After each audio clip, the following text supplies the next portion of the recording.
Hello friends, welcome to my channel. আজ আমরা দেখব তোমরা কিভাবে খুব সহজে এইরকম একটি সিভি বা বায়োডেটা তৈরি করতে পারবে। সবার প্রথমে মাইক্রোসফট অফিস ওয়ার্ড ওপেন করে নাও। সেখানে তুমি ডিজাইন অপশানে গিয়ে ডান দিকে যে পেজ বর্ডার্স অপশান রয়েছে, এখান থেকে স্টাইল অপশানে গিয়ে তোমার পছন্দ মতো যে কোনো একটি বর্ডার সিলেক্ট করে নাও এবং তারপর সেই বর্ডারটির উইডথ কতটা চওড়া করতে চাও সেটা এখান থেকে সিলেক্ট করে নিয়ে ওকে করে দাও। ওকে করার সাথে সাথে তোমার পেজে এইরকম একটি বর্ডার চলে আসবে। এবার কার্সারটিকে একটু নিচে নিয়ে গিয়ে কারিকুলাম ভিটা এইরকম বা বায়োডেটা বলে বা সিভি বলে হেডিং করে নাও।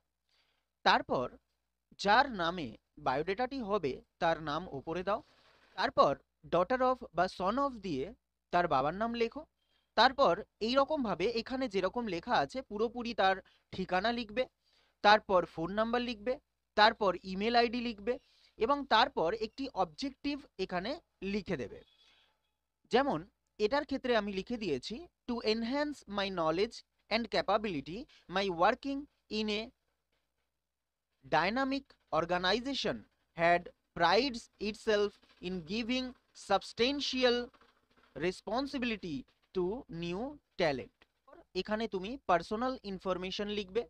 তারপর এই পার্সোনাল ইনফরমেশনের মধ্যে তুমি father's name, gender, marital status, date of birth, religion ইত্যাদি, কাস্ট, সাবকাস্ট ইত্যাদি যে যে ডেটা এখানে প্রোভাইড করতে চাও সেই ডেটাগুলো এখানে মেনশন করে দেবে। তারপর কোয়ালিফিকেশন লিখে হেডিং করে এইরকম একটি ছক তৈরি করবে।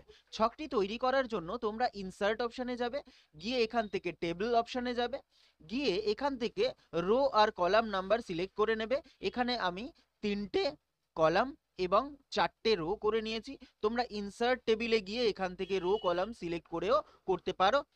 এবং তারপর প্রথম কলামে আমি লিখেছি কি পাস করেছে, তারপর দ্বিতীয় কলাম এবং তৃতীয় কলামে পাস্ট এবং ইয়ার লিখে দিয়েছি।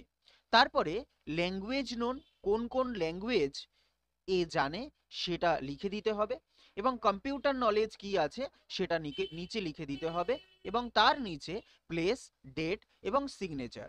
তোমরা চাইলে ডান দিকে এই রকম জায়গায় একটি ফটোর জন্য শেপ দিয়ে দিতে পারো। এখান থেকে একটি শেপ নিয়ে এখানে একটি শেপ দিয়ে দিতে পারো, যেটা বোঝাবে যে এখানে ফটো পেস্ট করতে হবে। এইভাবে তুমি তোমার বায়োডেটাটি খুব সহজে তৈরি করে ফেলতে পারবে। ভিডিওটি ভালো লাগলে অবশ্যই চ্যানেলটিকে সাবস্ক্রাইব করে ভিডিওটিকে লাইক করে দিও। ধন্যবাদ।